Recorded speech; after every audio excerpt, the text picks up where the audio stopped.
계속 이제 제가 좀 말씀드리고 싶은 게 뭐냐 그러면, 이 베드로는 기독교인들이 생각하는 역사상 가장 유명하고 가장 위대한 인물 중에 한 사람이에요. 그래서 이 사람의 업적을 기리면서 로마라고 하는 곳에 가면 이 바티칸 본부가 있는데, 거기에 있는 성당의 이름이 어떤 성당인가 하면 성 베드로 성당이라고 하면서 이 사람의 이름을 따서 지어 붙였습니다. 최대 크기의 성당을 지어놨어요. 그리고 이 중세시대의 그림들을 보면 이 베드로를 그린 그림 뒤에는 언제나 뒤에 뭐가 있는가 하면 후광이 이렇게 비춥니다. 그리고 이 베드로의 그림을 실물보다 훨씬 더 큰 모습으로 그린다고 합니다. 근데 그렇게 하는 이유는 뭔가 하면 이 베드로를 신격화시키기 위해서 그렇게 그리는 것이라고 합니다. 비인간화, 우리하고 다르다, 경배의 대상이 되는 거예요. 그런데 이것은 원래 성경이 베드로를 통해서 우리에게 보여주려고 한 메시지를 완전히 왜곡시켜버리는 그런 결과를 만드는 거예요.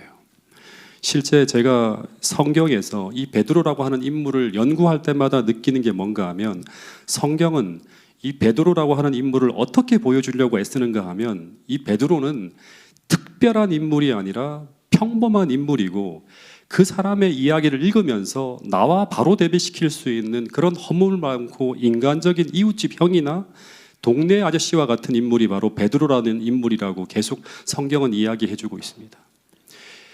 그래서 성경을 읽으면서 어떤 것을 배워야 되는가 하면, 이런 평범한 베드로가 어떻게 위대한 베드로로 변화하게 되었는지를 확인하고, 오늘 우리도 베드로처럼 예수님을 만나고 예수님을 사랑하여 쫓아간다면, 오늘 우리도 인류 역사상 가장 위대한 일을 위해서 하나님의 도구로 사용되어질 수 있다고 이야기하고 있는 것이 바로 무엇인가 하면, 베드로라고 하는 이야기를 통해서 우리에게 전해주는 하나님의 메시지라고 하는 것입니다. 신약 성경을 보면 12사도의 리스트가 쭉 나옵니다. 한 4군데 정도 나오는데, 마태복음 10장 2절부터 4절, 마가복음 3장에도 나오고요, 누가복음 6장에도 나오고 사도행전 1장에도 나옵니다. 근데 이 신약 성경에 등장하는 12사도의 명단의 이름의 순서가요, 거의 동일해요. 바뀐 적이 거의 없습니다. 거의 비슷하게 나옵니다. 내 명단에는 언제나 맨 먼저 등장하는 첫 번째 이름이 누구인가 하면 베드로입니다. 그리고 이 12명을 세 그룹으로 나눌 때 학자들이 연구해 보면, 첫 번째는 베드로, 요한, 야고보가 바로 1그룹이에요. 어떤 분들은 안드레까지 포함하기도 하는데, 제가 볼 때는 1그룹은 베드로, 요한, 야고보예요. 두 번째 그룹은 안드레, 빌립, 바돌로메, 도마, 마테이고요. 세 번째 그룹은 알페오의 아들 야고보, 또 다른 야고보가 있어요. 그리고 다데오, 시몬, 가룟 유다. 가룟 유다는 알지만 나머지 세 사람은 거의 성경에 나오지 않아요.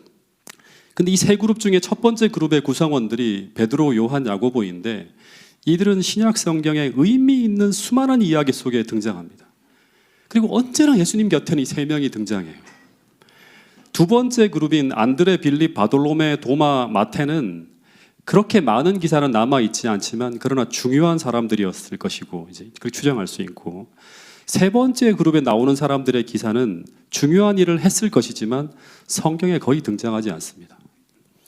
그런데 이 사실은 무엇을 이야기하고 있는가 하면, 이 명단의 순서는 성경을 연구하는 학자들이 이야기하기를 얼마나 그리스도와 친밀한가, 얼마나 그리스도와 친밀한가라는 그 관계의 수준에 따라서 이런 순서가 정해졌을 것이라고 이렇게 추정을 합니다. 즉, 예수님이 12명의 제자들을 모두 똑같은 사랑으로 돌보셨지만, 그런데 이 예수님의 사랑에 대해서 그들이 어떻게 반응한가에 따라서 예수님과의 관계의 질이 달라졌다고 하는 거예요.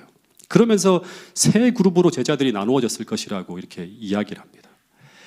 그런데 그 관계의 질을 결정하는 첫 번째는 무엇인가 하면, 주님을 이들이 얼마나 사랑하는가예요. 첫 번째는. 그리고 두 번째는 오늘 우리가 주님을 얼마나 신뢰하는가예요. 즉, 이 말은 오늘 우리가 주님이 주시는 그 말씀을 들을 때 얼마나 그 말씀에 적극적으로 순종하며 그분을 따라가고 있는가가 오늘 나와 주님과의 관계의 질을 결정한다고 하는 거예요. 도마나 빌립이나 마태는 주님을 단순하게 믿고 쫓아가지는 못했죠. 실제로 성경에 보면 자꾸 이제 의심을 해요. 예. 그런데 이 12명 중에서 예수님 가장 가까이에서 가장 바짝 따라갔던 사람 중에 세 사람이 바로 베드로와 야고보와 요한이었고, 그 중에서도 가장 두드러진 인물이 바로 누구인가 하면 베드로라고 하는 거예요. 그런데 그 이유 때문에 이 베드로가 12사도 중에 첫 번째로 그 이름이 올려졌을 것이라고 그렇게 보는 것입니다. 근데 이 베드로는 우리가 지금까지 공부했지만 정말 큰 결함과 부족을 가지고 있는 문제투성이 인물이었어요. 근데 주님은 이런 베드로를 사도로 부르시고 도망가는 것을 다시 붙잡고 끝까지 곁에 두시면서 끊임없는 사랑으로 베드로를 가르쳤다고 합니다. 근데 시대의 소망에 보면 그 똑똑한 유다의 입장에서는 예수님께서 왜 이런 베드로를 깊은 사랑으로 사랑하시고 곁에 두고 사도로 부르시고 끝까지 가까이에 두시는지 도무지 이해가 안 되었다고 하는 거예요.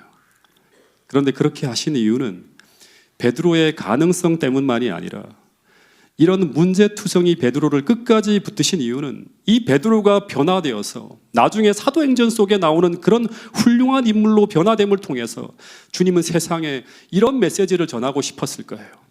그것은 바로 또다시 말하지만 평범한 우리도 베드로처럼 그렇게 주님을 믿고 따를 수만 있다면 오늘 우리에게도 이런 일이 벌어질 수 있다고 하는 것을 깨달으면서 세상의 모든 사람들이 베드로를 바라보며 희망을 발견하고 주님에게로 달려가는 소망을 갖게 되기를 바라신다고 하는 거예요.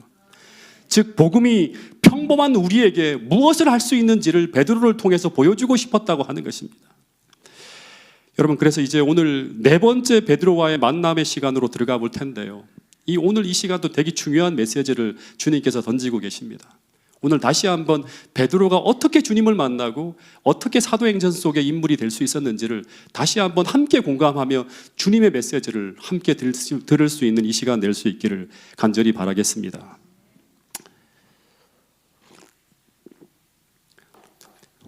베드로가 십자가 앞에서 큰 죄를 지었는데, 그런데 그럼에도 불구하고 자신을 사랑하시는 주님의 큰 사랑을 바라봄으로 말미암아 이제 비로소 시대의 소망을 쭉 읽어보면 자아가 막 크게 흔들리기 시작합니다.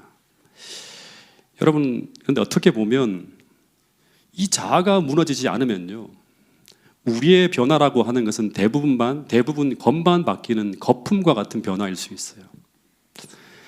여러분, 참된 회개라고 하는 것은 이 자아와 교만이 무너지는 것에서부터 시작되어집니다. 거기서 주님께로 돌아가는 역사가 시작되어지고, 거기서 주님을 진정으로 붙들고 의지하는 겸손한 믿음의 삶이 시작되어진다고 하는 거예요. 제자들이 예수님이 십자가에 돌아가신 후에 그 다음 맞이한 안식일은 어떤 안식일이었을 것 같으세요? 이제 주님이 돌아가시고 이제 안식일을 맞았어요. 그 안식일이 어떤 안식일이었을 것 같습니까? 제자들에게는 너무나 혼란스럽고 고통스러운 날이었다고 합니다. 그토록 그들을 자상하게 돌보시던 예수님이 아주 끔찍하게 돌아가시는 것을 바로 전날 다 봤어요. 그리고 그토록 훌륭한 제자처럼 보였던 유다가 상상도 못할 일을 하고 스스로 목을 메어서 비참하게 자살하여 죽는 모습을 제자들이 다 본 거예요. 너무나 끔찍한 거예요. 더하여서 주님을 위해서 죽기까지 충성하겠다고 다짐하던 그 베드로가 그야말로 경악을 금치 못할 짓을 하고 완전히 무너져 버린 거예요. 그러면서 이 제자들은 예수님과 함께 3년 반 동안 배웠던 모든 것이 그야말로 다 실패로 돌아가는 것처럼 보이는 그런 안식일이에요. 어떻게 보면 우리가 무엇하러 3년 반이라는 시간을 보내었던가를 생각하면서 진짜 말 그대로 후회스러운 어떤 그런 시간을 맞이했을 수도 있을 것 같아요. 근데 예수님이 돌아가시는 그 과정에서 더 진하게 나타난 그 주님의 선한 품성과, 그리고 제자들을 끝까지 사랑하시던 그 진실한 사랑의 모습은 제자들의 마음속에 깊이 각인되어져서 이 제자들은 십자가 이전보다 더 주님을 사랑하게 되었다고 하는 그런 기록이 있습니다. 여러분, 그래서 제가 참 많이 생각하게 되는 것이 무엇인가 하면 이 주님에 대한 사랑이라고 하는 거예요. 어떻게 본다면 믿음과 사랑은 구분이 안 되는 하나라고 생각할 수 있지만, 근데 굳이 구분한다면 믿음보다 더 중요한 것이 저는 주님에 대한 사랑이라고 생각합니다. 사랑이 있다면 믿음은 금방 그 사랑으로 인해서 다시금 회복될 수 있어요. 근데 주님에 대한 사랑이 없는 믿음은 성경에서 말하는 믿음이 아니에요. 그래서 주님의 죽음은 제자들의 믿음을 당시 암흑으로 만드는 것처럼 보였지만, 그러나 그 과정 속에서 벌어진 그 예수님의 모습들은 제자들의 마음속에 주님에 대한 사랑을 더 크게 만들어내고 있었다고 하는 기록이 있습니다. 시대소망에 보면 이런 기록이 있는데 같이 한번 읽어보겠습니다. 772페이지에 있는 말씀인데요. 한번 읽어보겠습니다. 시작. 장례는 절망으로 암담하게 보였다. 예수님에 대한 그들의 믿음은 사라졌으나 저희가 지금처럼 주님을 사랑한 적은 일찍이 없었다.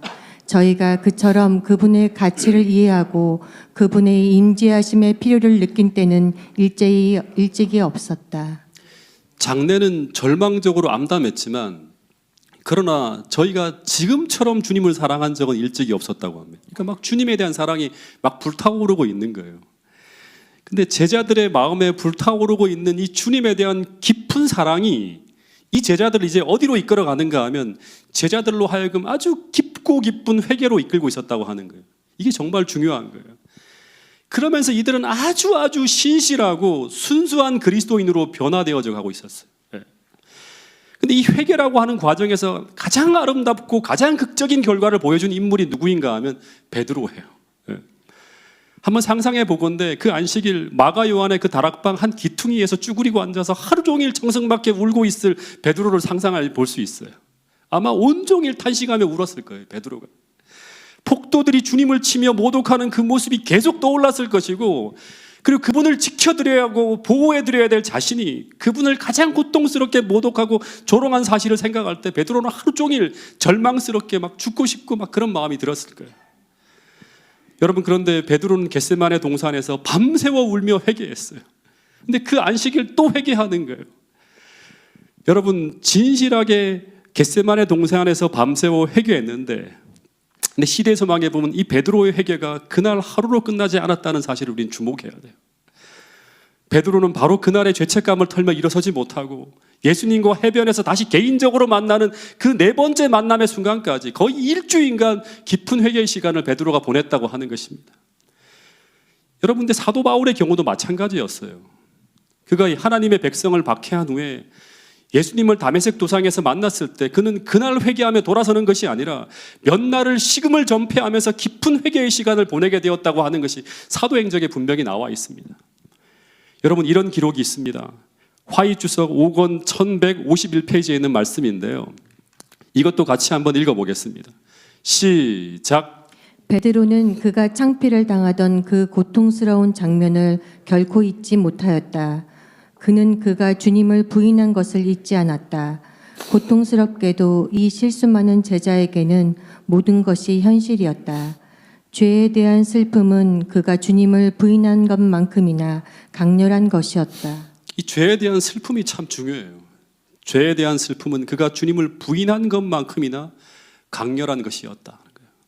그래서 하나 우리가 생각하게 되는 중요한 사실은, 오늘 우리에게 이런 베드로나 바울 같은 이런 진실한 변화가 잘 나타나지 않는 이유는 첫 번째는 무엇인가 하면 예수님에 대한 우리의 사랑이 너무나 얕다고 하는 것이고요. 두 번째는 그렇기 때문에 우리의 회개의 과정이 너무나 가볍다고 하는 거예요. 여러분, 이 회개라고 하는 일이 악의 근원에까지 내려가서 그 우리를 고통스럽게 하는 그 쓴뿌리에까지, 이 죄의 근원에까지 미치지 못한다면, 다시 말해서 그것이 왜 나쁜 것인지, 그것이 얼마나 주님을 아프게 하고 주님을 얼마나 슬프게 하는지를 깨닫고 성령을 통해서 우리의 마음이 죄로부터 깨끗하게 씻음을 받지 못하면 그 쓴뿌리는 여전히 우리 안에 남아있기 때문에 계속 새로운 싹이 나서 계속 잘못된 행동이 나타나게 된다고 하는 것이 성경을 통해서, 성경의 수많은 인물을 통해 보여주는 하나의 중요한 교훈이라고 하는 것입니다. 우리 대부분은 어떤 식으로 회개를 하는가 하면요, 죄에 대한 슬픔이 참 없어요. 죄를 슬퍼하기보다는 그냥 자신의 체면 때문에 염려하고요, 다른 사람들이 나를 어떻게 생각할까, 또 그 잘못으로 인해서 우리가 입게 되는 손해와 손실 때문에 힘들어하고 염려하고 괴로워하지, 베드로처럼 정말 내가 생각 없이 저지른 그 죄가 얼마나 주님을 고통스럽게 했고 그리고 그것 때문에 얼마나 주님이 슬퍼했는지를 생각하면서 그 죄 자체를 슬퍼하며 버리려 하는 경우는 참으로 드물다고 하는 거예요. 예. 여러분, 그래서 성령과 함께하는 이 깊이 있는 성찰과 회개의 시간이 없기 때문에 우리는 베드로와 같은 상황가 오늘날 참 일어나지 않는다고 하는 것입니다.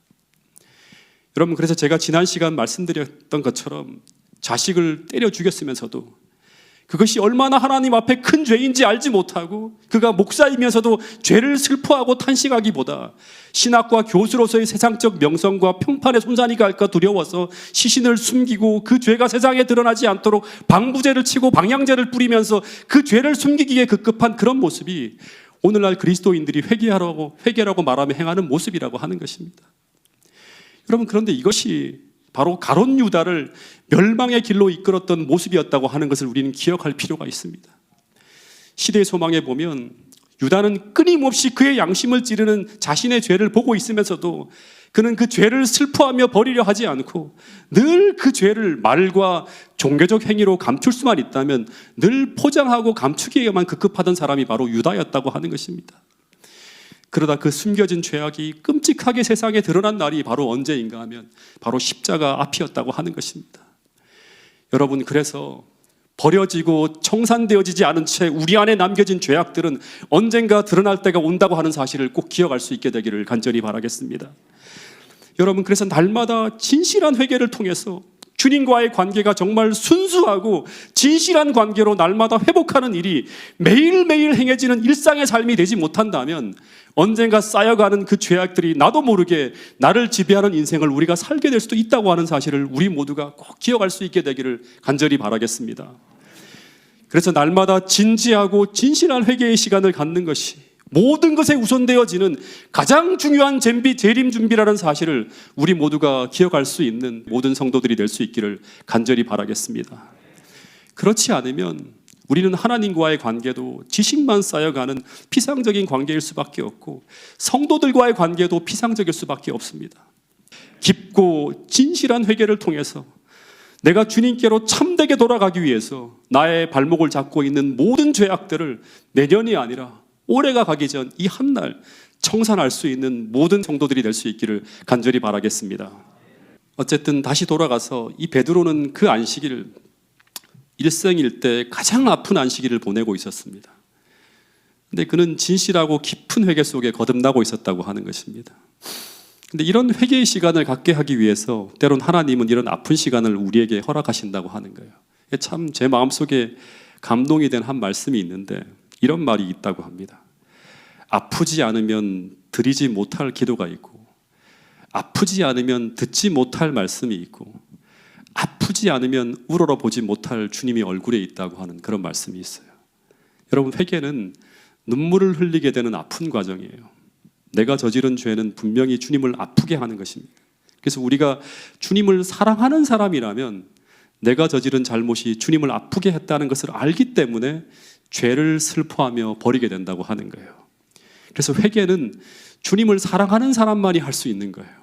주님을 사랑하지 않으면 십자가에서 나를 사랑해서 세워진 것이 바로 십자가에서 나를 사랑해서 자신의 생명을 버리신 그 주님이 바로 나를 위해 그런 고통을 당했다고 하는 것을 내 가슴으로부터 느끼지 못한다면 우리는 절대 죄를 슬퍼하며 버리는 참된 회개를 할 수 없다고 하는 것입니다. 참된 회개는 성령이 우리 마음속에 역사해야지만 가능한 거예요. 여러분, 이 은혜와 축복을 꼭 구할 수 있게 되기를 간절히 바라겠습니다. 매 예배 때마다 나올 때마다 이런 참된 회개를 통해서 성결한 기쁨과 그 행복, 하나님이 주시는 그 행복을 꼭 경험할 수 있는 모든 성도들이 될 수 있기를 간절히 바라겠습니다. 이 말씀을 같이 한번 읽어보겠습니다. 고린도후서 7장 10절부터 11절 말씀입니다. 시작. 하나님의 뜻대로 하는 근심은 후회할 것이 없는 구원에 이르게 하는 회개를 이루는 것이요 세상 근심은 사망을 이루는 것이니라.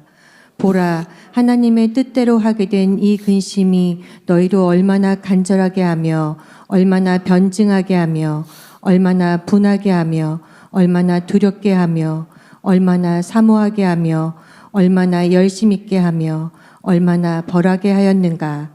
너희가 그 일에 대하여 일체 너희 자신의 깨끗함을 나타내었느니라.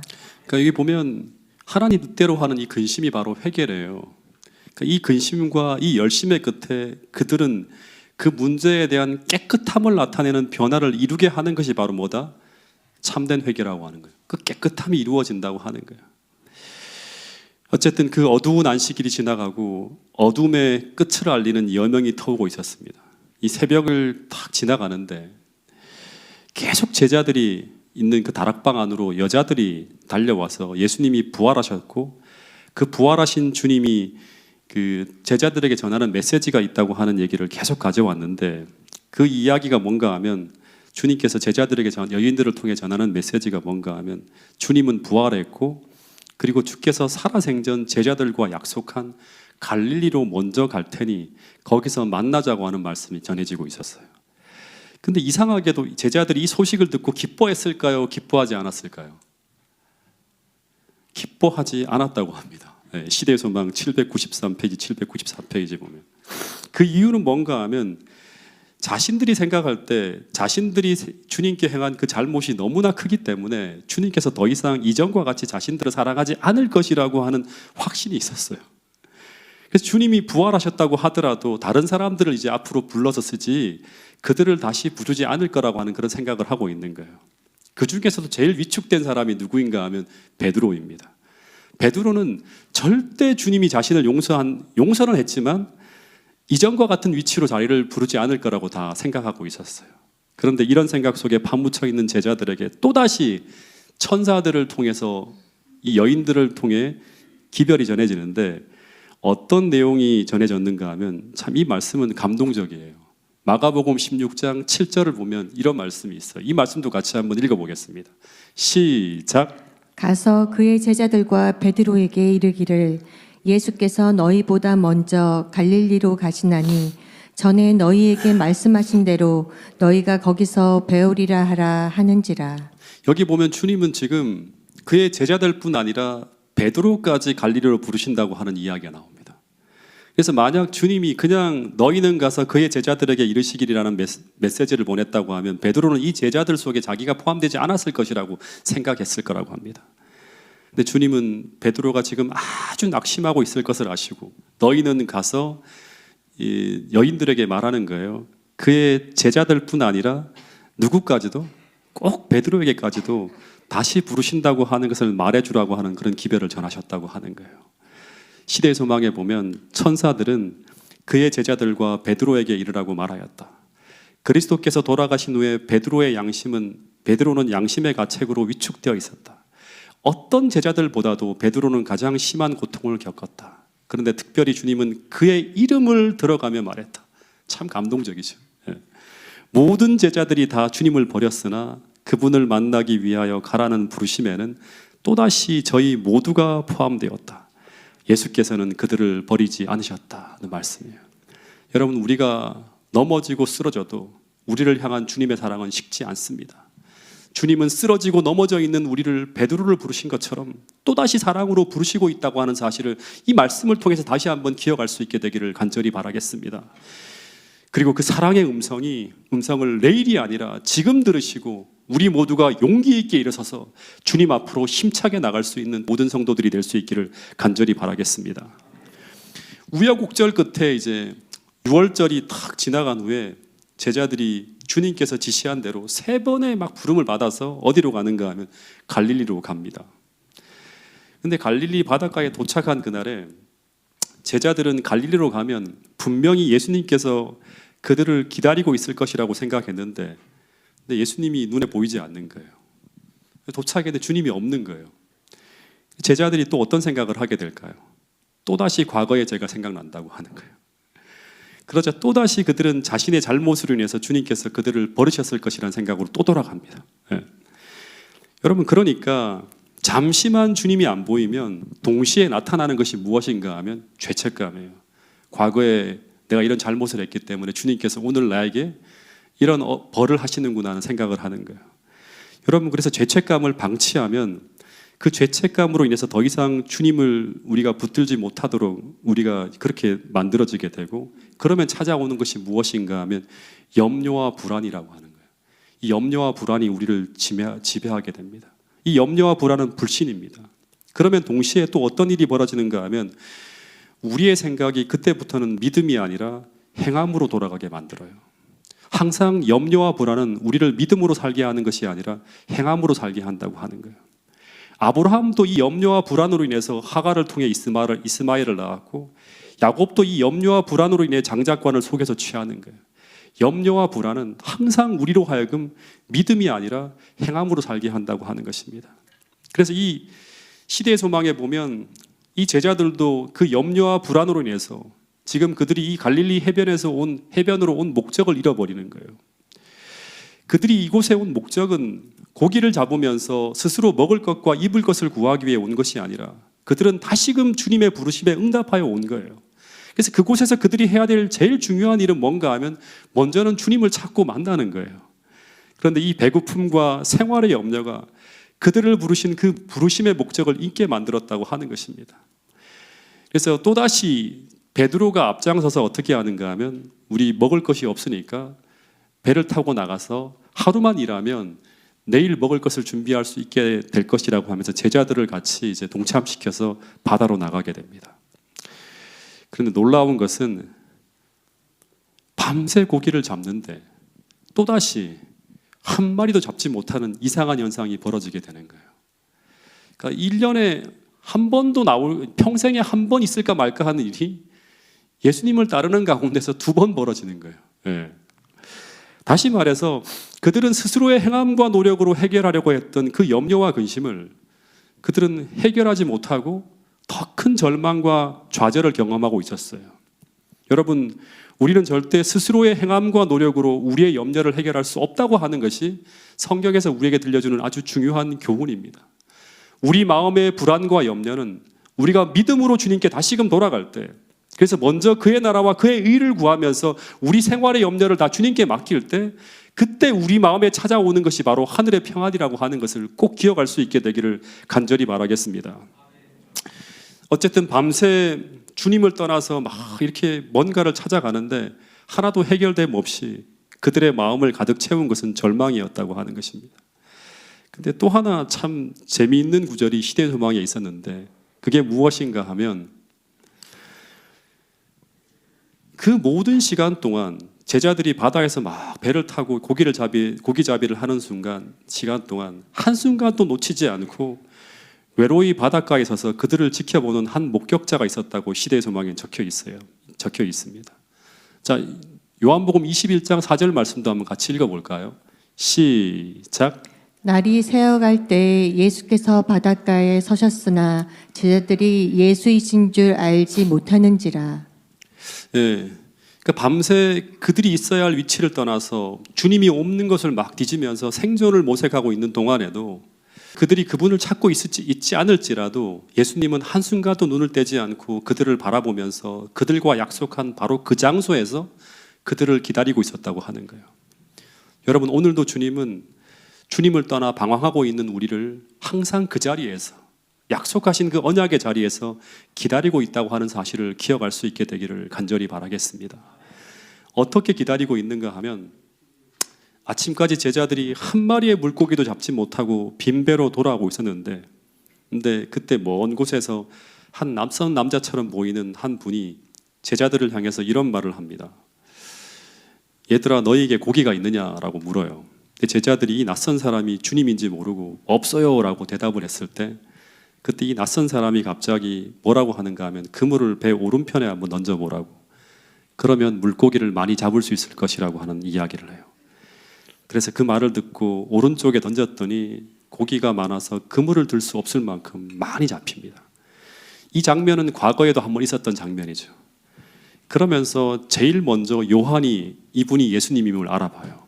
그러면서 너무나 기뻐 주시라고 부르짖었고 그 말을 듣자마자 베드로가 어떻게 하는가 하면 너무나 기뻐서 급히 물에서 뛰어내려서 주님 계신 곳으로 쫙 쫓아갑니다. 근데 제자들이 지금 왜 배를 타고 나갔는가 하면 당장 먹을 끼니를 구하기 위해 나갔던 거예요. 굉장히 배가 고팠겠죠. 근데 해변에 막 달려와 보니까 어떤 일이 벌어지고 있었는가 하면 이미 숯불이 있었고 그 위에 떡과 생선이 놓여 있었다고 합니다. 근데 제자들이 이제 예수님 주변에 주위에 둘러 앉았을 때 예수님은 이때 제자들에게 왜 기다리지 못하고 그렇게 행동했는지, 왜 너희들이 이렇게 쓸데없는 짓을 했는지 단 한마디의 책망의 말씀도 하지 않고 뭐라고 했죠? 예수께서 이르시되 와서 얼른 조반을 먹으라고 쫙 말씀하시는 거예요. 제가 저희 아버지에게 들은 이야기인데요. 저희 아버지께서 17살 때 이제 해방 전 일제 치하 시절이에요. 친구랑 같이 이제 이야기로만 듣던 그 만주를 가고 싶어서 할아버지와 아버지 몰래 이제 집안에 돈을 가지고 만주로 가는 기차표를 끊고 친구랑 같이 가출을 한 적이 있어요. 17살이었다고 합니다. 그때 아버지는 어른처럼 양복을 준비해서 입고 넥타이를 메고 충전모를 쓰고 만주로 가는 기차를 탑니다. 그때 막 집안에서 난리가 난 거예요. 증조 할아버지와 할아버지 모두 막 난리가 나서 갑자기 아들이 사라졌으니까 이 당시에 이제 이 증조 할아버지가 그 문경 일대에 가장 영향력이 있는 인물 중에 한 분이셨어요. 그 지방 대지주였거든요. 그래서 전국의 아버지를 수배해서 찾으려고 사방팔방으로 연락을 닿는 곳에 다 연락을 취합니다. 그러던 도중에 가출 일주일째 이제 저희 아버지가 경성역에서 잠시 내려서 친구하고 서울 구경을 하다가 그 할아버지가 보낸 사람에게 붙들려 다시 집으로 오게 됩니다. 근데 엄청난 잘못을 하고 지금 증조 할아버지에게 불효령이 떨어져서 이제 막 아마 다리 몽둥이가 부러질 정도로 맞을 거라 생각을 하고 이제 집으로 돌아오는데, 근데 딱 집으로 들어갔더니 할머니가 아버지를 붙드시고 막 우시고 아픈 데가 없냐고 막 이제 물으셨대요. 그리고 난 후에 할아버지가 이제 아버지를 모시고 먼저 증조 할아버지가 굉장히 걱정하고 계시니까 사랑채로 갔다 오라고 해서 이제 증조 할아버지를 만나러 이제 증조 할아버지 방 앞에 마루에서 무릎을 꿇고 할아버지 다녀왔습니다라고 했대요. 그런데 그렇게 큰 잘못을 저지르고 온 집안이 발칵 뒤집히고 막 진짜 수많은 사람들이 왔다 갔다 하는 그런 수고를 했는데도 불구하고 할아버지가 단 한마디를 하셨다고 합니다. 증조 할아버지가. 그게 뭐냐 그러면 무슨 말을 했겠어요? 저녁은 먹었냐? 밖에서 배고플 텐데 어머마 괴환이 밥이나 챙겨주라는 이 한마디를 딱 하셨다고 합니다. 다시 말해서 이미 벌은 오는 내내 받으면서 뉘우쳤을 것이니까 먼저 밥이나 챙겨 먹이라고 하시는 거예요. 이 한마디의 아버지는 증조 할아버지에게 너무나 큰 사랑을 느꼈다고 하는 거예요. 그리고 어떤 벌을 받는 것보다 더 많이 뉘우치게 되었다고 하는 이야기를 들었어요. 근데 이 해변에서 제자들과 예수님이 만나셨을 때 벌어진 이 장면은 꼭 아버지께서 증조 할아버지를 만나셨을 때 그 장면이 그대로 보여지는 장면이에요. 그렇게 잘못을 하고 못된 짓을 한 제자들이지만 주님은 제자들의 잘못에 대해서 그 어떤 말씀도 책망도 하지 않은 채 먼저 제자들의 배고픔을 해결하기 위해서 어떻게 한다? 먼저 밥을 먹이시는 거예요. 이미 제자들은 엄청 고생을 하며 어려움을 겪었기 때문에 주님은 아무 책망도 하지 않고 이들을 먼저 먹이시는 거예요. 근데 이 제자들이 그분과 함께 조반을 쭉 먹는데 전부 다 신비스러운 두려움에 쌓여서 말없이 부활하신 구주를 바라보면서 묵묵히 아침밥을 먹었다고 합니다. 여러분, 그런데 이 시간 이 침묵 속에 가장 불편하게 밥을 먹고 있을 사람이 누구였을 것 같으세요? 베드로였습니다. 피어있는 모닥불을 보자 베드로는 무슨 장면이 떠올랐는가 하면 법정 장면이 떠오르는 거예요. 왜냐하면 당시에 베드로가 부인하는 그 자리가 뭐냐 그러면 모닥불을 피우는 자리에 모닥불을 쬐기 위해 폭도들 앞으로 갔다가 3번을 부인했거든요. 그래서 그런 생각을 하면서 막 우울한 생각을 하고 있는 이 베드로를 향해서 주님께서 이런 질문을 하셨다고 합니다.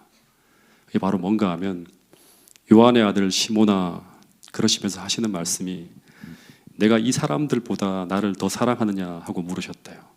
근데 이 말을 듣는 순간 이 베드로는 뭔가 화살이 날아와서 가슴을 팍 찌르는 것처럼 섬뜩했다고 합니다. 왜냐하면 베드로는 이전에 무슨 말을 했는가 하면 주님, 제가 이 모든 사람들보다 주님을 더 사랑한다고 고백했던 사람이 바로 이 베드로예요. 근데 주님이 이제 그 질문을 다시금 던지고 있는 거예요. 예. 지금도 여전히 베드로의 이 사람들보다 나를 더 사랑하느냐 물었어요. 근데 베드로가 어떤 대답을 하고 할까 모든 제자들이 귀를 쫑긋하며 이렇게 들었겠죠.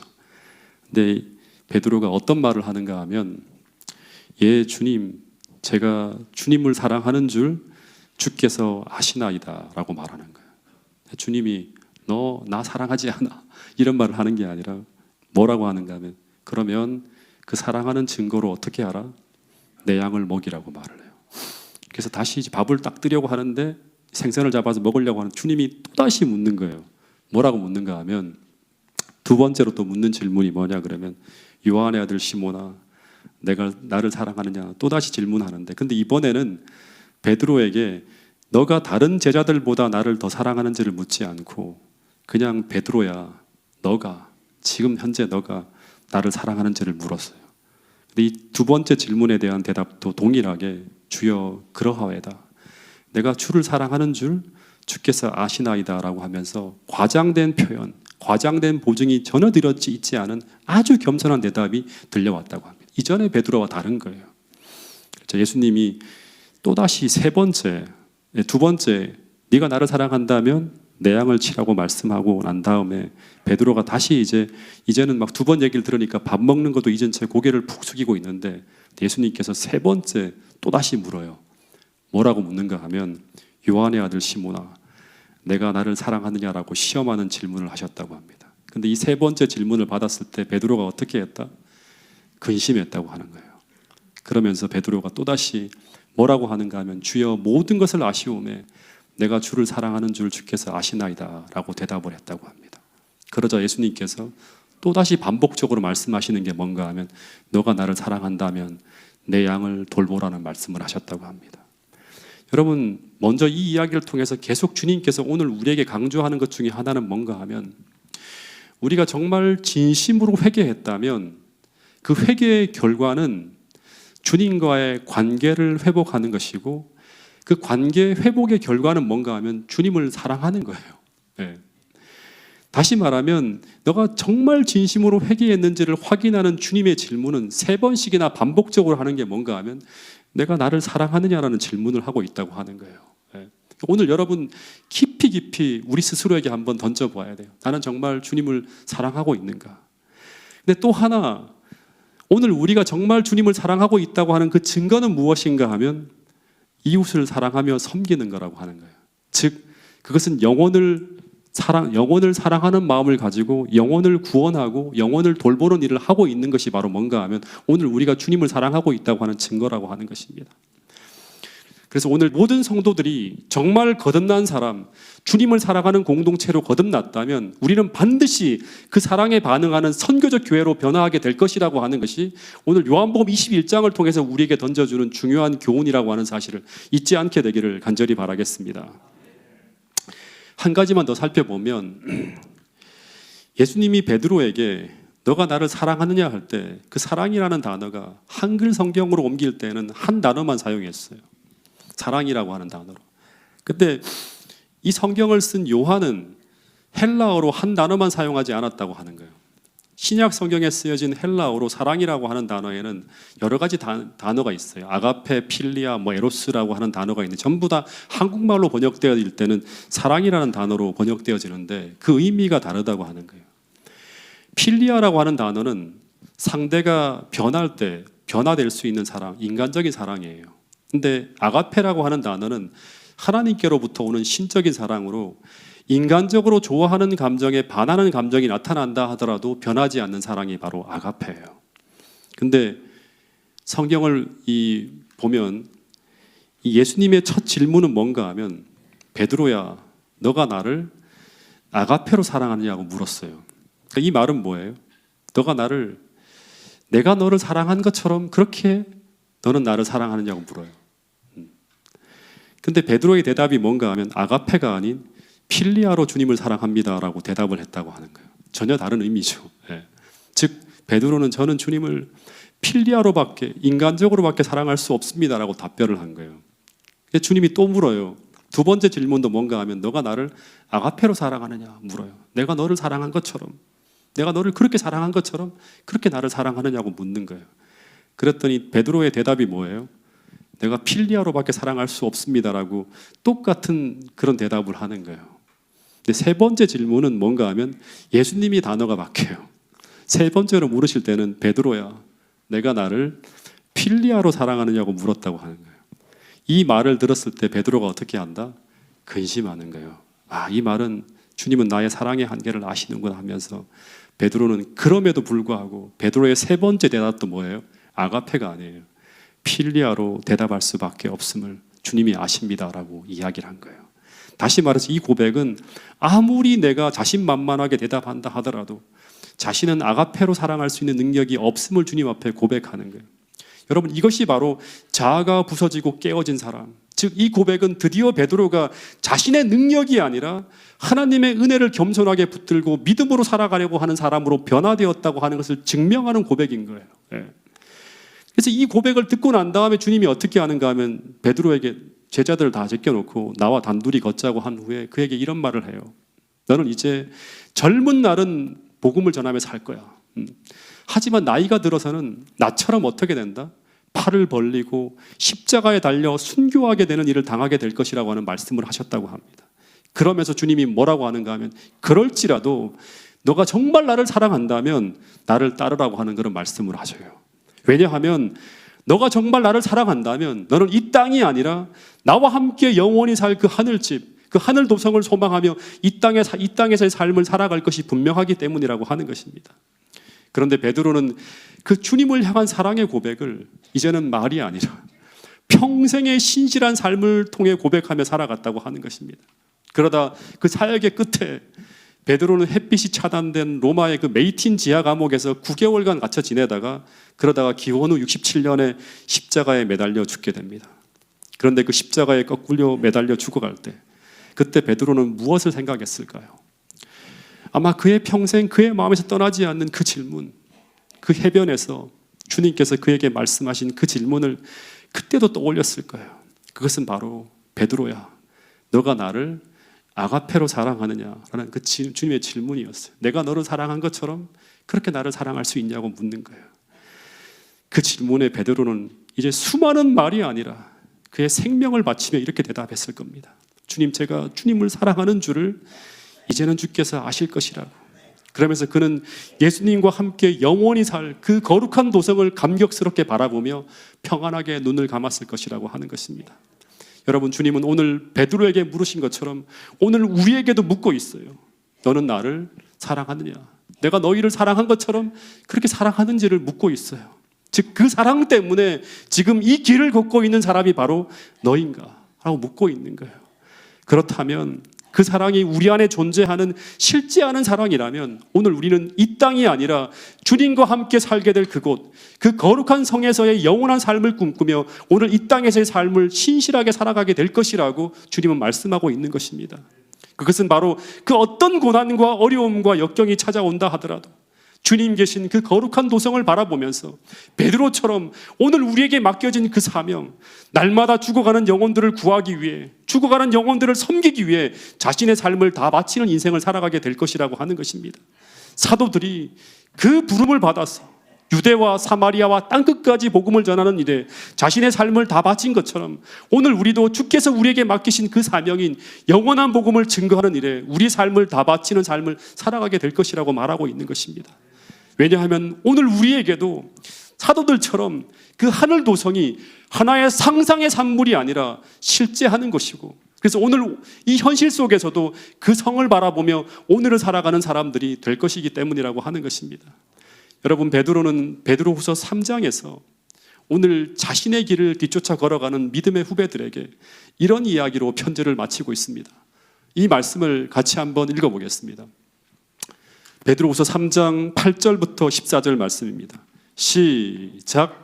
사랑하는 자들아, 주께는 하루가 1000년 같고 1000년이 하루 같다는 이 한 가지를 잊지 말라. 주의 약속은 어떤 이들이 더디다고 생각하는 것 같이 더딘 것이 아니라 오직 주께서는 너희를 대하여 오래 참으사 아무도 멸망하지 아니하고 다 회개하기에 이르기를 원하시느니라. 그러나 주의 날이 도둑같이 오리니 그날에는 하늘이 큰 소리로 떠나가고 물질이 뜨거운 불에 풀어지고 땅과 그 중에 있는 모든 일이 드러나리로다. 이 모든 것이 이렇게 풀어지리니 너희가 어떠한 사람이 되어야 마땅하냐? 거룩한 행실과 경건함으로 하나님의 날이 임하기를 바라보고 간절히 사모하라. 그날에 하늘이 불에 타서 풀어지고 물질이 뜨거운 불에 녹아지려니와 우리는 그의 약속대로 의가 있는 곳인 새 하늘과 새 땅을 바라보도다. 그러므로 사랑하는 자들아 너희가 이것을 바라보나니 주 앞에서 점도 없고 흠도 없이 평강 가운데서 나타나기를 힘쓰라. 여러분, 역사의 마지막이 다가오고 있습니다. 그리고 그 거룩한 성이 이제 더 가까이 다가오고 있습니다. 모든 성도들의 영안이 열려서 우리 모두 주의 다시 오심과 그 영원한 하늘나라를 바라보며 오늘도 베드로처럼 이 땅에서의 우리의 모든 관심이 다시 오실 주님이 될 수 있기를 간절히 바라겠습니다.